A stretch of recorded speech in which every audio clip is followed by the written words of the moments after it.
Lillian's mornings always started the same way, too early, too loud, and too chaotic to ever feel like she was fully in control. The alarm had been going off for at least 5 minutes before she managed to swat it into silence. A deep breath, then another. She pushed herself upright, rubbing the exhaustion from her eyes. The apartment was still dark except for the faint orange glow of the streetlights sneaking through the blinds. From the next room, she heard the unmistakable sound of Miles singing to himself as he got ready for the day.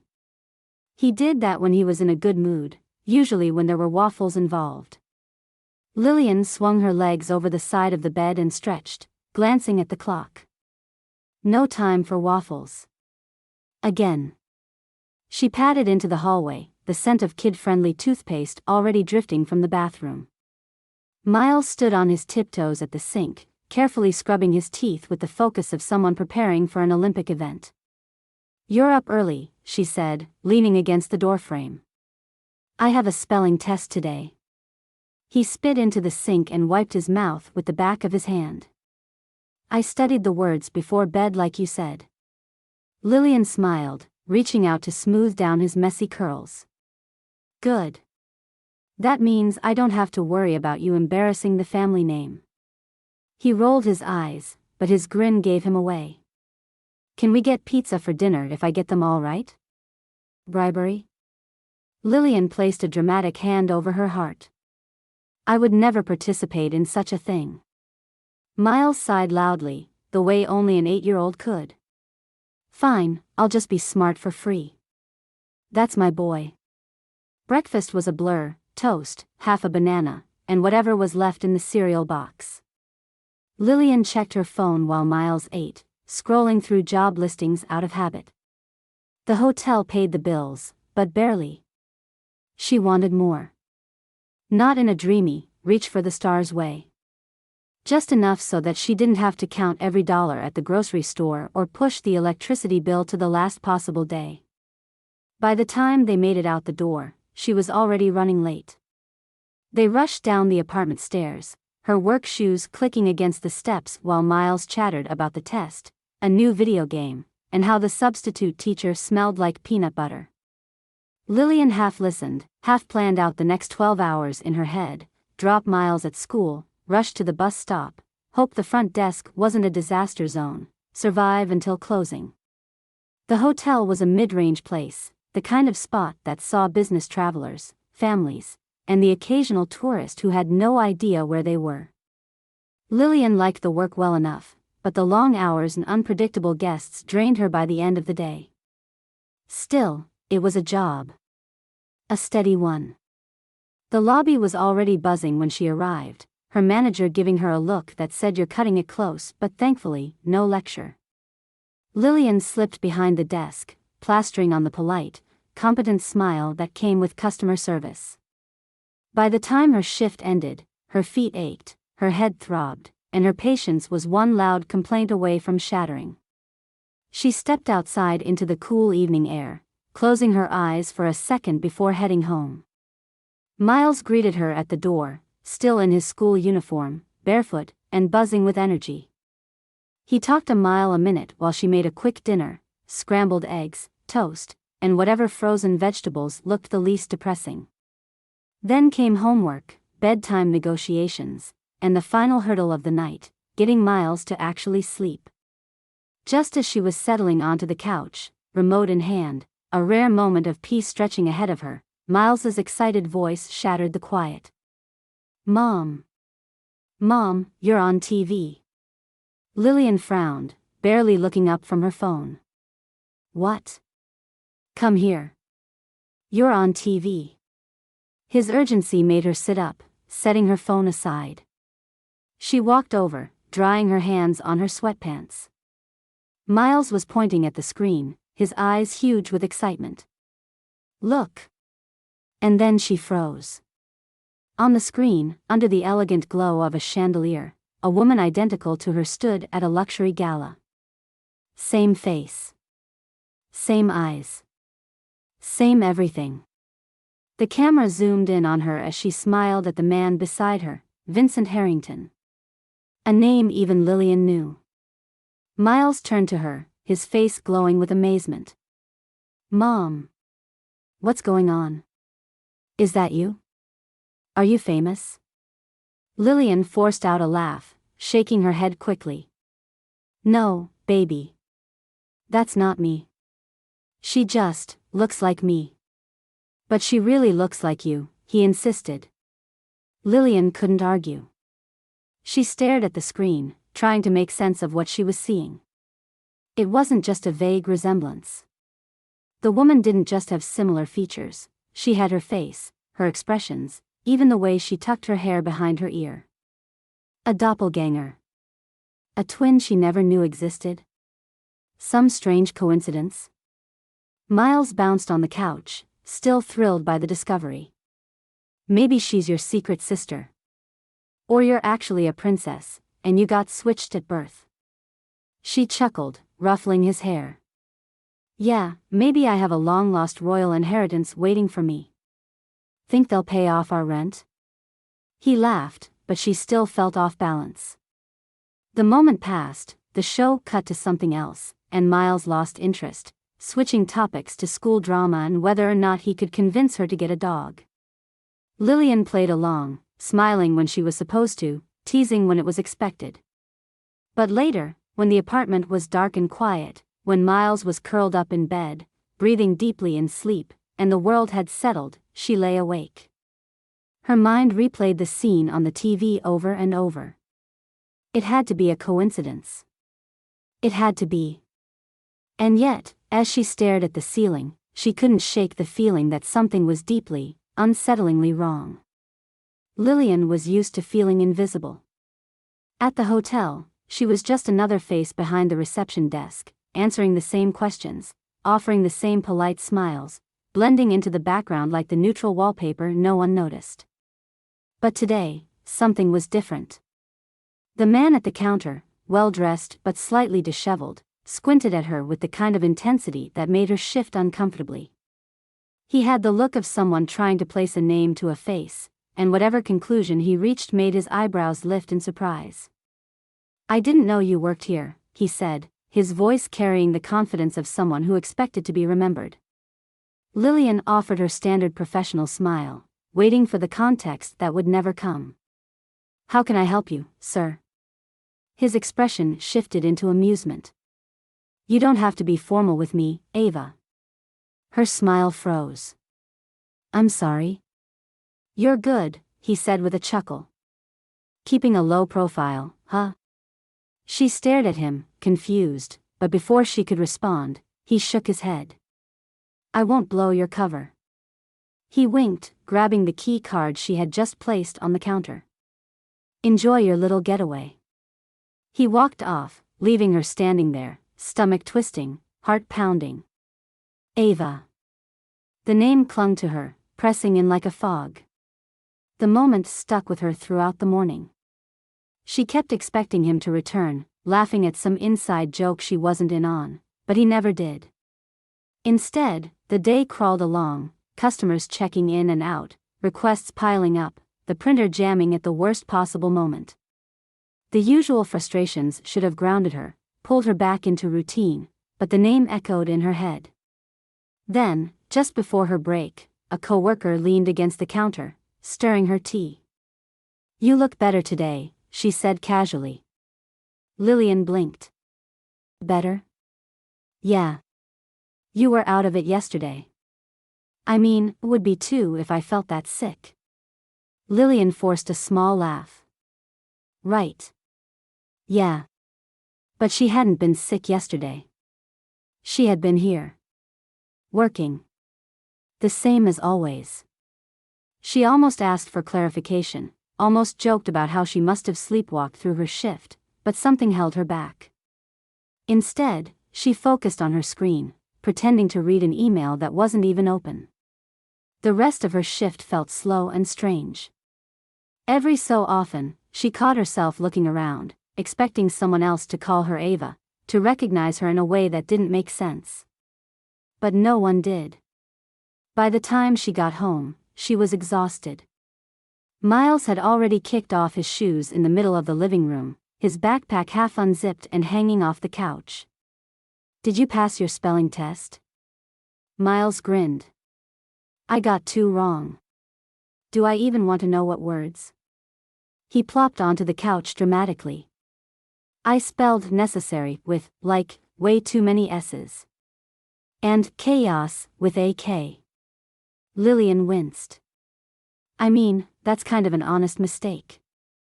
Miles stretched his arms above his head, clearly unfazed. "Can we have popcorn for dinner?" She pulled his backpack off the couch and started zipping it. "Nice try." Dinner was simple, pasta with butter and cheese, because anything more complicated required a level of energy she didn't have. Miles chatted about his day, bouncing from one story to another, barely taking a breath between sentences. She nodded in all the right places, but her mind was elsewhere. The moment Miles went to bed, she grabbed the remote and turned on the TV, pulling up the recording from last night. She had watched it once already, but now, with the name Ava swirling in her mind, she needed to see it again. The woman appeared at a gala, standing under a cascade of golden light, her gown shimmering as she leaned in to whisper something to the man beside her, Vincent Harrington. Lillian's stomach tightened. She had assumed the resemblance was a trick of the camera, a coincidence. But as she watched, every movement, every mannerism sent a shiver through her. The way the woman tucked her hair behind her ear. The slight tilt of her head when she listened. The way she tapped her fingers against the stem of her champagne glass, a nervous tick Lillian had done since she was a teenager. She hit rewind. Watched it again. The way she smiled, the dimples that appeared, exactly like Lillian's. She pressed pause. It wasn't just a resemblance. It was unreal. Her hands were shaking. She reached up, touching her own face as if she could find some proof, some difference, some explanation. It had to be a coincidence. But as she stared at the screen, she wasn't so sure. Lillian hadn't been able to shake the feeling since last night. It followed her through the morning routine, through the half-hearted attempts at small talk with Miles over breakfast, through the bus ride to work where she scrolled absently through her phone but barely registered a word. At the hotel, she settled behind the front desk, logged into the system, and opened a new browser window. Her fingers hesitated over the keyboard before she finally typed the name. Ava Sinclair. The search results were overwhelming. Interviews. Charity galas. Red carpet appearances. Ava smiling beside politicians, celebrities, powerful men in tailored suits. A glowing feature in Forbes about her philanthropy, an exposé in a lifestyle magazine about her mysterious rise to wealth. Lillian clicked through them, heart pounding as she took in the images. It wasn't just a similarity. It was her. The same high cheekbones, the same delicate slope of her nose, the same way her left eyebrow arched just slightly higher than the right when she smiled. Ava was everywhere, and yet, somehow, there was nothing about where she had come from. No childhood photos, no stories about her early life. Everything seemed to begin 6 years ago, as if she had simply materialized, fully formed, into the world of the elite. Lillian's fingers clenched around the mouse. The woman on TV wasn't just a lookalike. There was something else. Something wrong. She pulled up Ava's upcoming appearances. She would be speaking at a charity event next week, attending a private fundraiser in the city this weekend. Lillian stared at the screen, feeling the weight of the impossibility. There had to be a way to see her in person. To prove this was some bizarre coincidence. She spent her break going deeper down the rabbit hole. There were blogs dedicated to Ava's fashion, entire forums dissecting her public statements. She watched interview after interview, studying every movement, every habit. It was unnerving. The way she tilted her head when thinking, how she fidgeted with her rings, even the slight pause before she laughed. Lillian's stomach churned. She had spent years looking at her own face in the mirror. And now, she was watching it on screen, belonging to someone else. She shut her laptop as her manager walked by, forcing herself to breathe. "You feeling better?" he asked, pausing at the counter. She blinked. "Better?" He gave her a curious look. "Yeah, you weren't feeling great the other day. You left early, remember?" Lillian's hands turned cold. The words stuck. Her mind raced, flipping through memories. She had been here 2 days ago. Had worked a full shift. Hadn't she? She should correct him, insist she hadn't left, but she could already hear how crazy it would sound. Instead, she forced a small nod, pressing her fingers against the keyboard to ground herself. "Oh," she said lightly. "Right."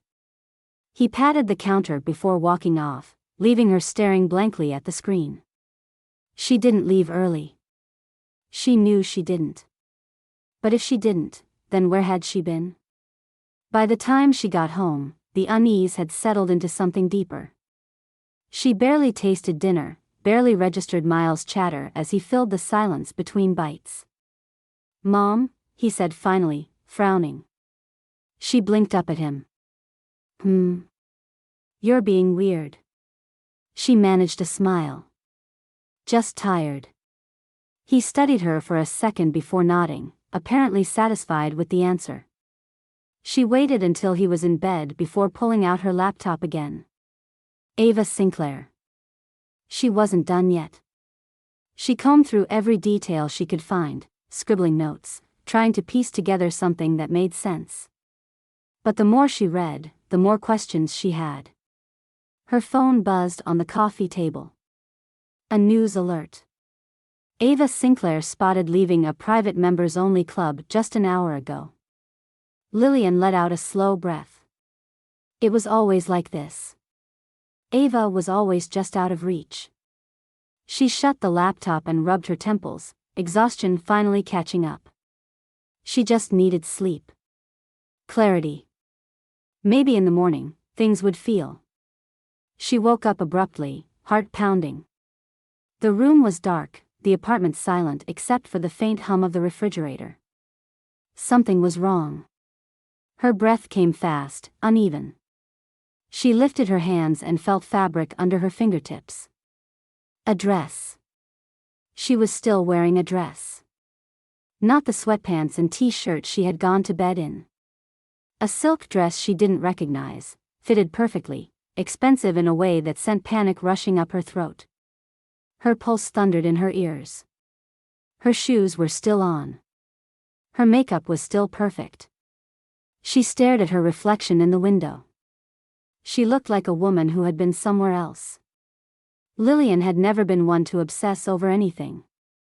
She had always prided herself on being the kind of person who let things go, who didn't dwell on the unfairness of life.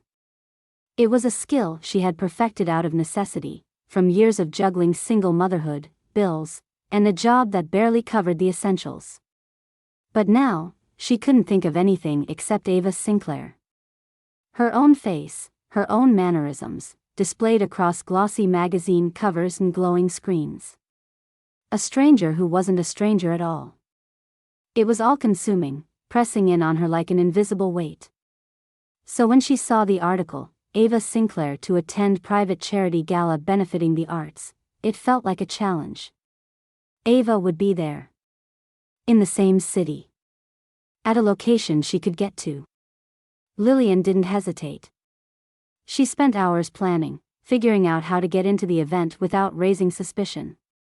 A ticket was out of the question, the guest list was exclusive, the kind that required connections and wealth she could never fake. But staff? She had spent enough time in hotels and restaurants to know that catering companies were always stretched thin at events like these. Workers came and went, faces blurred together in a sea of black uniforms and white aprons. It wasn't hard to find a catering company handling the event. It was even easier to slip into their ranks. By the time she arrived at the venue, she was dressed like the others, black slacks, white button-up, a tray balanced expertly in her hands. No one questioned her. The gala was extravagant in a way that didn't even seem real. Crystal chandeliers, golden candelabras, waiters floating through the room with trays of champagne. The guests were just as polished, men in tuxedos, women in gowns that probably cost more than her yearly salary. She wove through the crowd, scanning the room, waiting for Ava to arrive. A man stopped her, plucking a glass of champagne from her tray without making eye contact. She barely noticed. Her pulse was hammering. She checked the entrance again. No sign of her. Ava was expected any minute. Lillian's grip tightened on the tray. She had imagined this moment over and over. What she would say. How she would demand answers. Who are you? Where did you come from? Why do you have my face? She edged closer to the entrance, trying to position herself where she would have a direct view when Ava walked in. Someone from the catering staff muttered something about the kitchen, but she barely heard them. Her focus was on the growing murmur of anticipation rippling through the crowd. She was almost there. Almost close enough to see her. And then she was outside. The cold air hit her like a slap, the streetlights blurring for a second as she stumbled forward, disoriented. The tray was gone. The uniform was the same, but her hands were empty. She turned in a slow circle, trying to orient herself. She was standing just beyond the venue's side entrance, where staff probably came and went for breaks. But she hadn't walked out here. Had she? The last thing she remembered was waiting for Ava. And now she was outside. Her breath came fast and uneven. Had she panicked? Had she lost her nerve and run? That didn't feel right. She had been so sure, so determined. She checked her phone. Nearly 30 minutes had passed. Her stomach twisted. 30 minutes. Gone. She didn't know how she got here. She didn't know what she had done. A wave of nausea rolled through her as the truth sank in. She had lost time.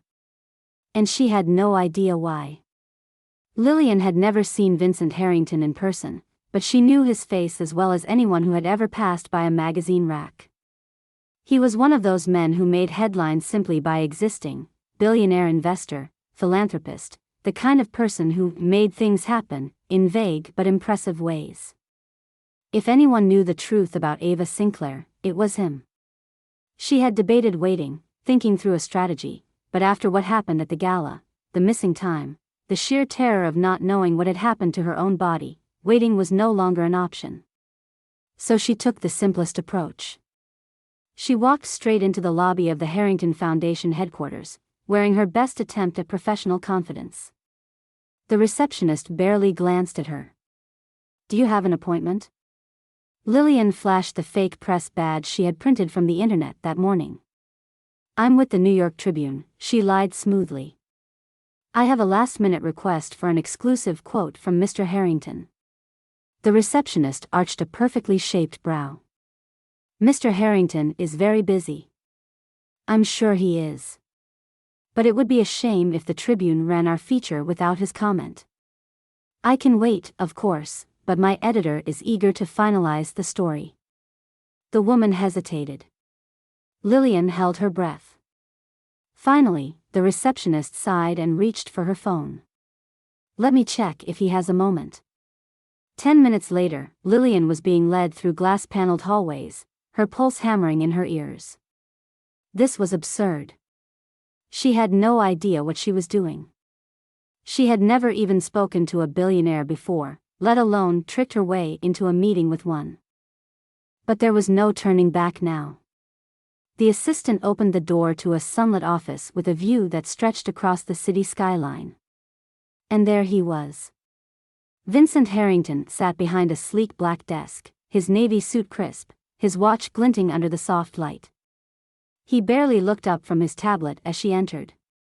"You have 5 minutes," he said, swiping at the screen. "Make them count." She swallowed. Then he did look up. And froze. His entire body went rigid, his expression caught between confusion and something else. Shock.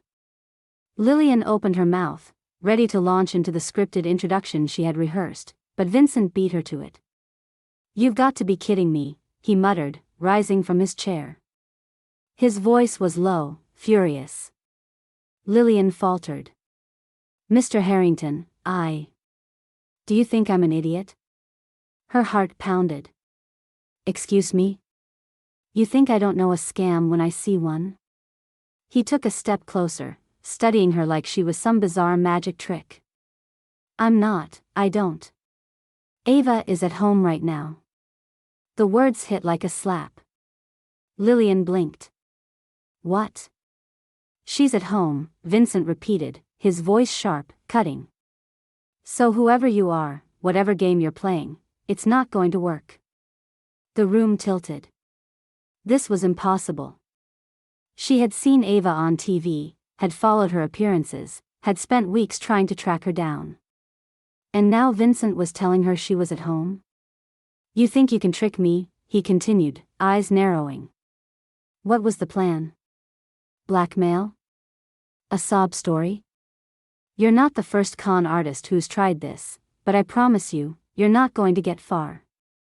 Lillian couldn't breathe. He thought she was pretending. She opened her mouth, desperate to say something, anything, but the room felt smaller, the walls pressing in. She turned and bolted. Vincent's voice followed her as she fled down the hall. "Don't come back." She barely registered the elevator ride, the click of her heels against the marble lobby floor, the rush of city air when she finally stumbled outside. She leaned against a lamppost, heart hammering against her ribs. Ava was at home. Vincent thought she was an imposter. She had gone there for answers, but all she had now were more questions. Lillian had spent years moving through life in a predictable rhythm. There was comfort in routine, in knowing where she was supposed to be, in being certain of her own memories. But lately, certainty was slipping through her fingers like water. At work, she dropped her bag behind the reception desk and logged into the system. The usual notifications popped up: check-ins, guest requests, a reminder about the morning meeting. She glanced at the schedule, already dreading the rush, when a voice piped up behind her. "Didn't expect to see you here today," Claire said, setting down a stack of fresh towels for housekeeping. Lillian frowned. "Why wouldn't you?"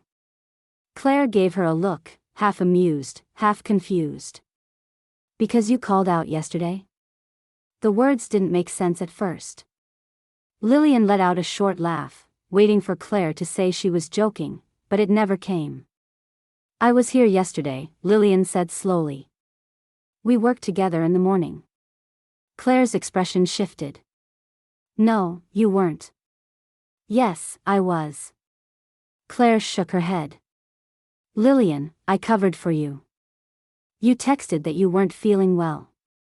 A cold weight settled in her stomach. "I don't remember that," she admitted. Claire gave a small shrug. "Maybe you were sick and forgot. You looked a little out of it the day before." Lillian forced a tight smile and nodded like that explanation made perfect sense, but inside, everything was unraveling.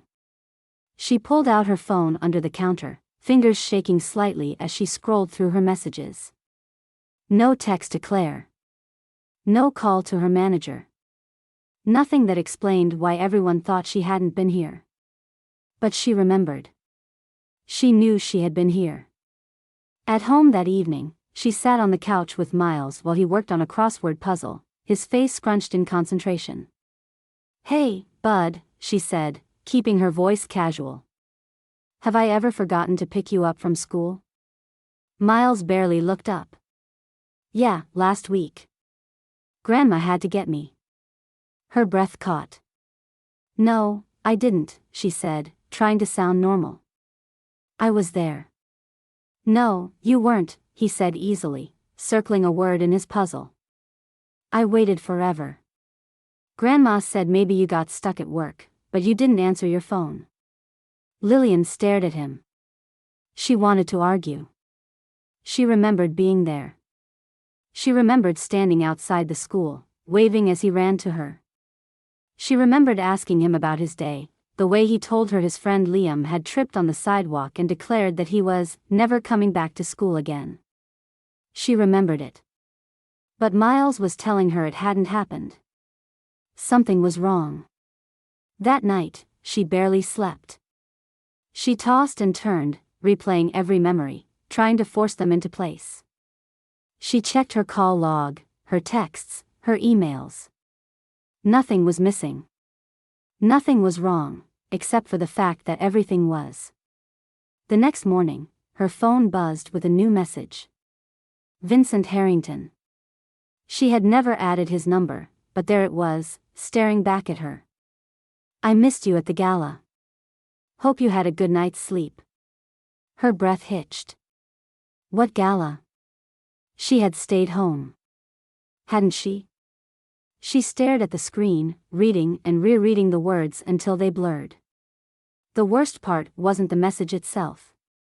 The worst part was that she wasn't sure if he was wrong. Lillian had never bought a burner phone before, but it turned out to be disturbingly easy. The kind of easy that made her wonder why more people weren't committing elaborate crimes. The guy at the convenience store barely glanced at her as he rang it up, slipping the cheap plastic packaging into a crinkled paper bag along with a pack of gum she didn't even want.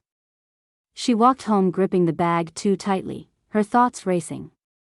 This was insane. She had reached some new, unhinged level of obsession, but what choice did she have? Every rational explanation had collapsed.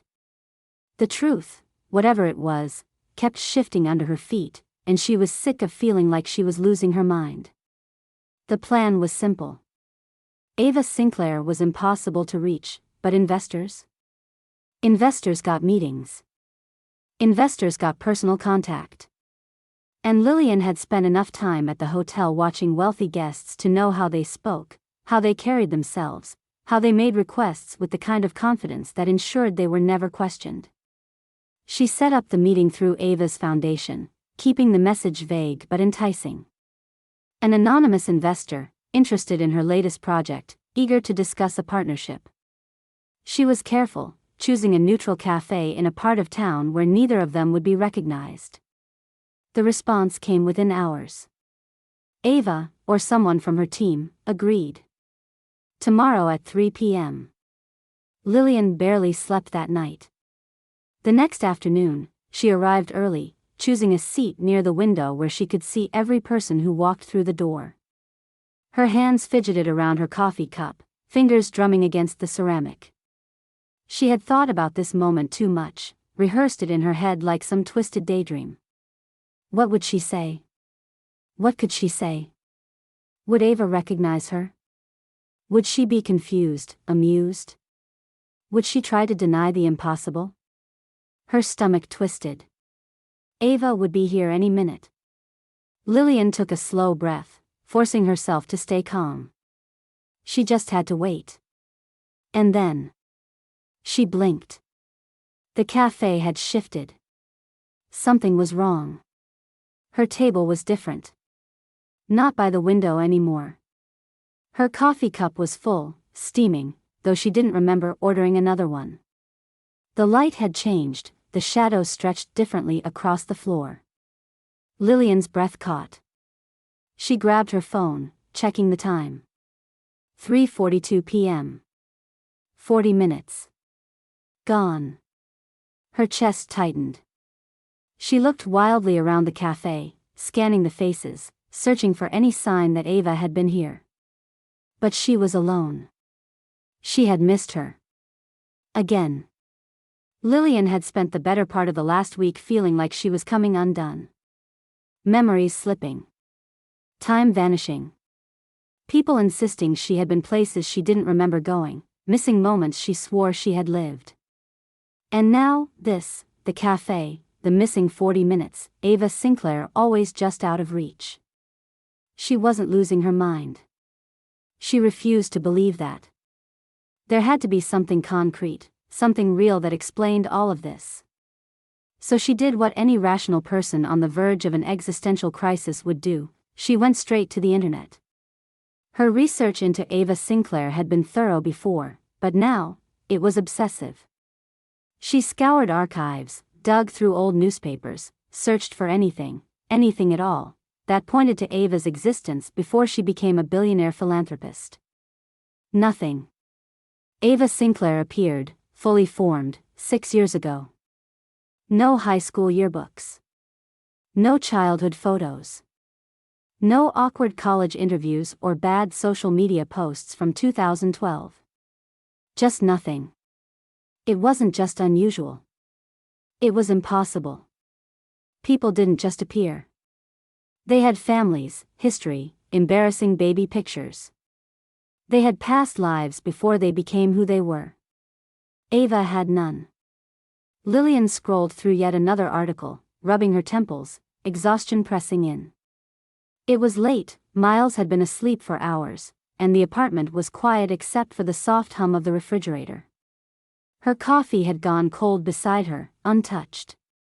She leaned back in her chair, exhaling slowly. If Ava Sinclair wasn't her real name, then who was she before? She turned back to the screen, hesitating only for a second before typing into the search bar. Ava Sinclair Hospital Records. It was a long shot. Hospitals didn't just release information like that.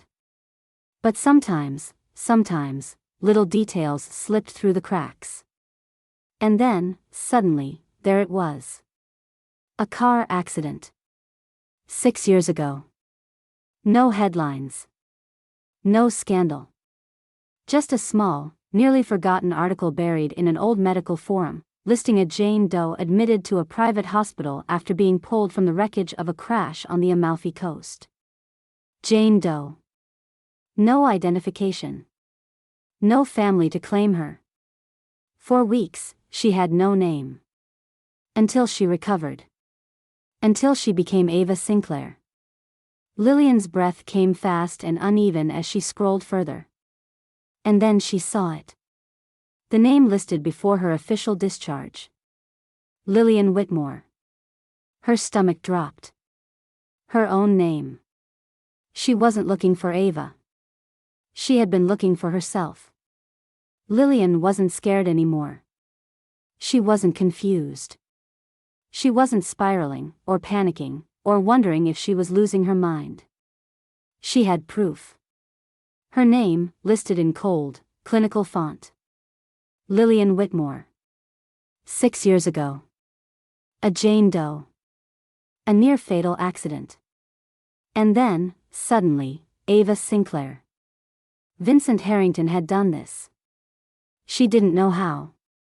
She didn't know why. But she knew who. And now, he was going to tell her everything. The receptionist at the Harrington Foundation recognized her instantly, her eyes going wide with something between confusion and fear. "I need to see Mr. Harrington," Lillian said, her voice even, steady. "I'm sorry, but he's not. If you tell me he's not available, I'll start screaming." The receptionist blinked. Screaming, Lillian repeated, voice pleasant, almost conversational. Loud, dramatic, security-involved kind of screaming. A pause. Then the woman picked up the phone. 5 minutes later, Lillian was standing in Vincent's office again. He didn't look surprised to see her. Annoyed, maybe. A little exhausted, like she was an overdue problem he didn't have time for. "You're persistent," he said, leaning back in his chair. She dropped the papers onto his desk with a slap. "And you're a liar." He didn't move, didn't even glance at them. "You're going to have to be more specific." Her heart pounded, but she didn't back down. "I know," she said. "I know everything." Still, he didn't move. She grabbed the top paper, stabbing her finger at the name. Lillian Whitmore. "That's me. That's who I was before the accident." For the first time, Vincent stilled. His face didn't give much away, but his fingers twitched against the desk, just slightly. She saw it. "You're mistaken," he said, but there was something hollow in the way he said it, like he wasn't even trying to be convincing.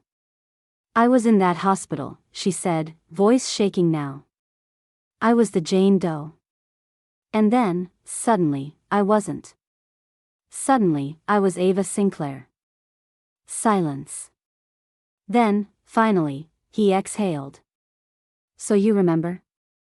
Lillian stopped breathing. His words had weight, an understanding behind them that she wasn't ready for. So it's true, she whispered. He didn't confirm, didn't deny. Just studied her, like he was assessing how much she could handle. Finally, he stood, moving toward the window, hands in his pockets. 6 years ago, he said, voice quieter now, you were in a car accident while working abroad. The words sank into her, rearranging everything she thought she knew.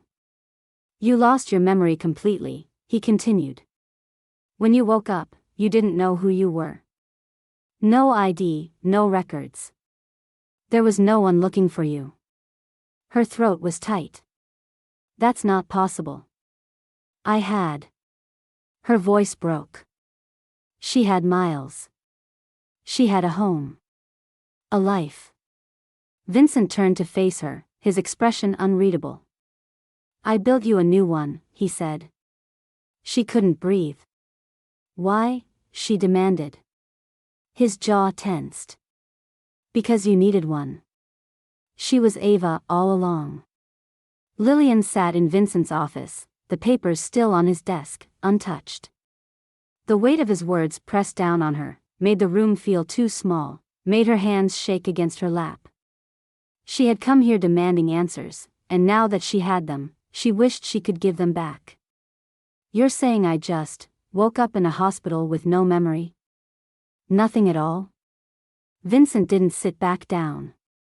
He lingered near the window, watching the city spread out beneath them like it held some kind of explanation. Nothing, he said. Not your name, not your past, not a single detail about your life. Lillian shook her head. That doesn't make sense. I would have. She stopped.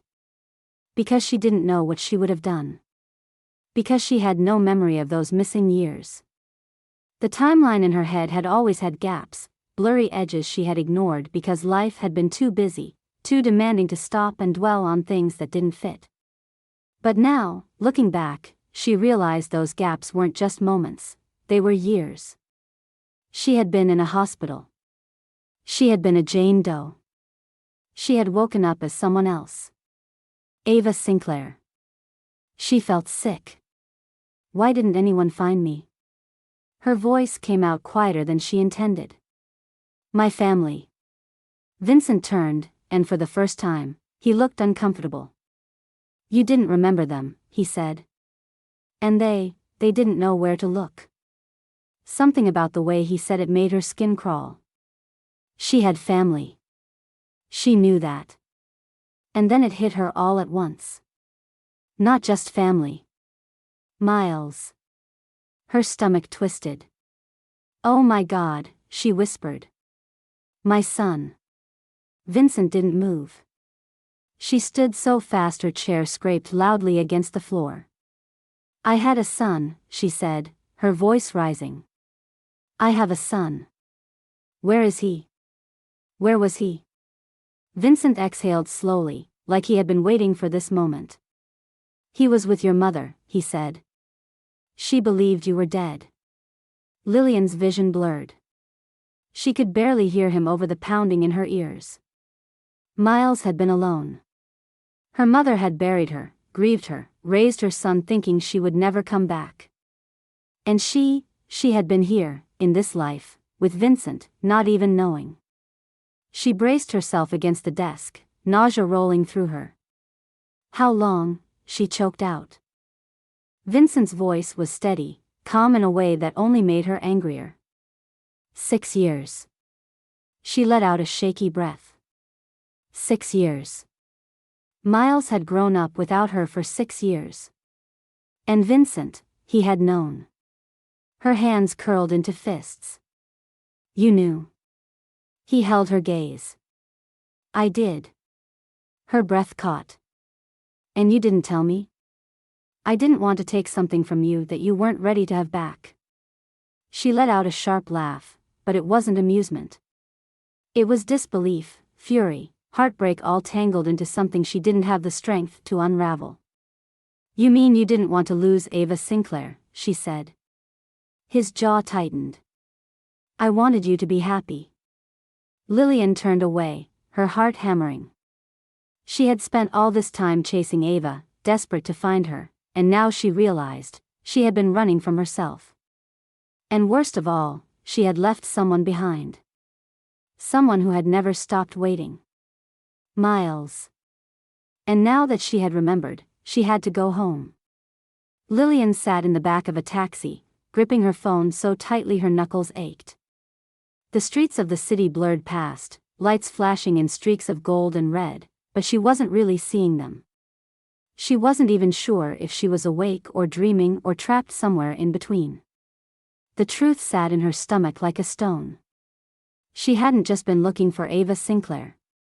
She had been her. And not just in some abstract, metaphorical sense. She had actually been Ava, walking in her shoes, living in her penthouse, attending galas, sipping champagne with billionaires. And then, just as easily, she had been Lillian again, folding laundry in a cramped apartment, waiting for the bus, making peanut butter sandwiches for Miles.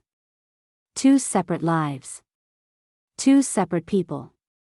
And somehow, both of them were her. She squeezed her eyes shut. She could remember moments now, in flashes. Being in Ava's world, hearing whispers about a woman who looked just like her, Lillian Whitmore. And she had pitied Lillian. She had thought Lillian was some desperate, obsessive stranger, someone who needed to be avoided. Lillian's breath hitched. When she was Ava, she had been afraid of herself. She let out a shaky laugh, pressing her fingers against her temple. She wasn't losing time. She wasn't being followed by some doppelganger. She was switching between 2 completely separate realities. And every time, her brain erased the other half of her existence. A perfect split. She felt sick. She didn't even know which version of herself was real anymore. The taxi slowed, and she realized she had given the driver Ava's address. The penthouse. Of course. She paid, barely registering the exchange, and stepped out onto the curb. The doorman greeted her by name, Ava, and she felt a shiver run down her spine. This was the world she had lived in when she wasn't Lillian. She took the elevator up, feeling lightheaded, feeling like at any moment she might slip again, switch again, forget all over again. The doors opened, and she stepped inside the penthouse. It smelled like roses and expensive perfume, like wealth and silence. She wandered through the space slowly, memorizing it, forcing herself to absorb it. She had lived here. She had laughed here, slept here, eaten breakfast in the kitchen while Vincent read the financial news. And yet, it felt like someone else's life. She moved to the vanity, running a hand over the delicate gold-trimmed glass. A small, elegant note card sat neatly by a crystal perfume bottle. Vincent's handwriting. Gone to the office. Call me when you wake. Lillian exhaled shakily. She had woken up here. Ava had woken up here. Hours ago, before she slipped back into being Lillian. She had been Ava this morning. She touched her own reflection in the mirror, heart pounding. She didn't need to look for Ava anymore. She had found her. And now, she had to decide what to do with her. Vincent had always been composed. That was his entire presence, powerful, unshakable, a man who controlled every aspect of his life down to the way he adjusted his cufflinks. But now, as he stood in front of her, there was something unfamiliar in his expression. Something raw. "You don't have to go," he said. Lillian was still reeling. Her thoughts twisted and overlapped, memories she didn't know she had pressing against the edges of her mind. "You think I can stay?" Her voice came out unsteady. "You think I can just forget everything I know now?" Vincent took a slow breath, choosing his words carefully. "I think you have a choice." Her stomach tightened. That was the problem, wasn't it? She had a choice. She could stay in this world, where she had status, wealth, a carefully constructed life as Ava Sinclair. A life where she didn't have to remember the pain of losing everything, where she didn't have to live with the weight of a son who had been waiting for her. Or she could go back. Back to Miles. Back to a life she didn't even recognize anymore. "You built Ava," she said, trying to keep her voice even. "She was never real." His jaw tensed.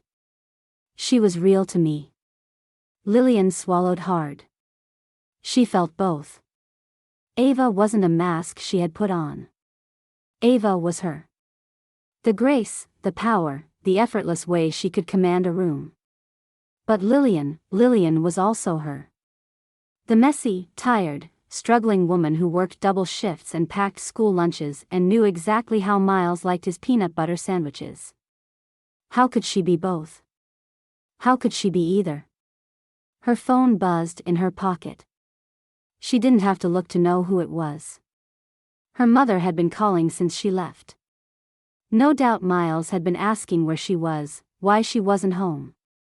Vincent took a small step closer. "You don't have to make a decision tonight," he said, his voice gentler now. "Just stay. Stay, and we'll figure it out together." Her fingers curled around the edge of the desk, grounding herself. She had spent 6 years as a woman she never knew existed. And now, she had to decide if she wanted to leave her behind. How was she supposed to choose? Lillian hadn't slept much since learning the truth. Sleep felt dangerous, like she might wake up as someone else, somewhere else. So she stayed awake, pacing the room in Vincent's penthouse, staring at the city lights, waiting for clarity that never came.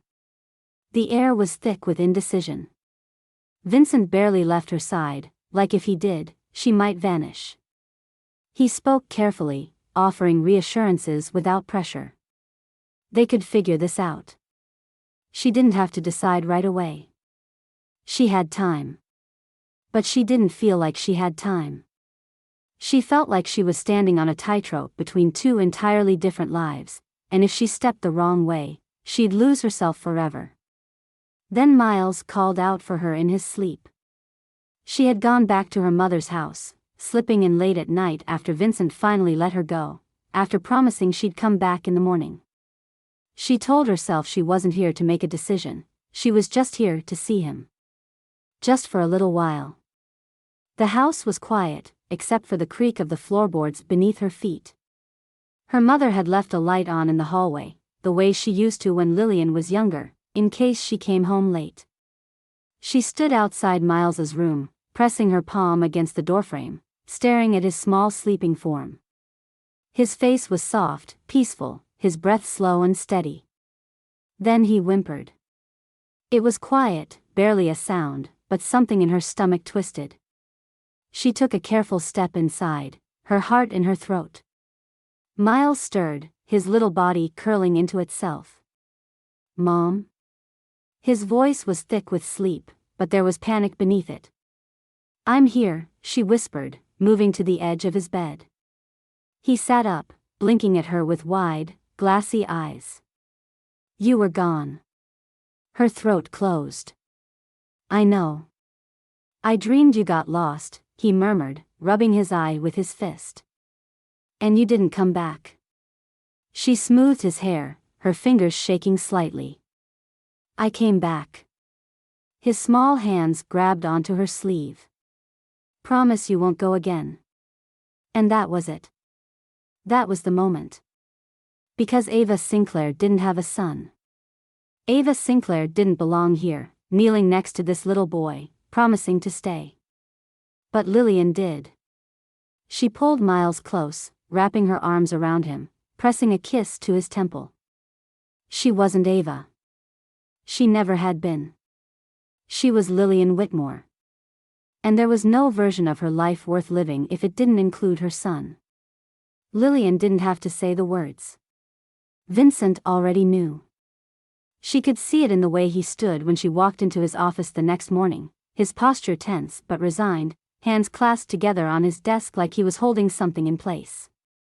He had always carried himself like a man who could negotiate his way out of anything, but today, He looked like someone who had already lost. Still, she said it anyway. I can't stay. The words sat between them, final and absolute. Vincent exhaled slowly, staring at a spot on his desk. I know. He didn't try to fight it. He didn't ask her to reconsider. And somehow, that made it worse. She thought it might feel like relief, but it didn't. It felt like grief. For 6 years, Ava Sinclair had been real. Not just a role she played, not just a name on a magazine cover. Ava had lived in this world. She had made decisions, built something, loved someone. And now, she was walking away from it. I never wanted to hurt you, Vincent said finally, looking up at her. I thought I was giving you a second chance. She nodded. She understood that now. It didn't make it right, but it made it make sense. His voice was quiet when he spoke again. So what happens next? She had asked herself the same thing 100 times. Ava Sinclair disappears, she said. No statements. No scandal. Just, gone. Vincent studied her for a long moment, then gave a small nod. If that's what you want. It wasn't about what she wanted. It was about what was real. She turned to leave, then hesitated. Goodbye, Vincent. His lips pressed together like he wanted to say something, but all he did was nod again. She walked out of his office without looking back. The news of Ava Sinclair's sudden absence spread quietly at first. The foundation released a vague statement about her stepping away from public life. There were whispers, speculation, theories that ranged from scandal to secret illness, but nothing concrete. And after a while, the world moved on. Lillian moved back home, settling into the life that had once been hers but now felt unfamiliar. It wasn't easy. There were awkward silences, lingering doubts, moments when she stood in front of the mirror and half expected Ava to stare back at her. But every morning, Miles hugged her like he never thought she'd leave again. And that was enough. Lillian had spent most of her life thinking she knew exactly who she was. It was easy to define herself in practical terms. She had been a hotel receptionist, a single mother, a woman who made just enough to pay rent, buy groceries, and keep her head above water. She was someone who had learned to live without expecting luxury, who knew that wishing for more was dangerous because it made what she had feel like less. And then, for 6 years, she had been someone else. She had lived in a penthouse overlooking the city, worn clothes that needed professional handlers, attended events where people whispered her name like it carried weight. She had been powerful. Admired. A woman who didn't have to explain herself because people just listened. But the truth, the impossible, dizzying truth, was that both of those women were her. Now, as she stood in the tiny kitchen of her mother's apartment, stirring a pot of sauce on a stove that took too long to heat, she wondered if she would ever stop feeling like she was caught between two different versions of herself. This life was real. She worked at a law office now, answering phones, managing schedules, handling paperwork that no one ever thanked her for. It wasn't glamorous, but it was hers. She got Miles ready for school in the mornings, packed his lunches, made sure he brushed his teeth even when he insisted it was unnecessary. She helped him with homework in the evenings, and when he grumbled about math being pointless, she agreed, because it was pointless, at least the kind of math they were forcing him to do. She had a home. A son who still looked at her like he was afraid she might disappear. And yet, sometimes she was waiting in line at the grocery store, flipping through a magazine while Miles begged for candy at the checkout, and she would see it. Ava Sinclair's name. The articles had slowed down, but every now and then, there was a new one. A piece speculating about her disappearance, a journalist wondering where she had gone. A headline that asked if she was dead or if she had simply chosen a quieter life, the kind of mystery people liked to fill with their own theories. She would skim them without meaning to. Sources say the socialite's last known public appearance was at a gala for the Harrington Foundation. Friends insist she wasn't the type to disappear without a trace.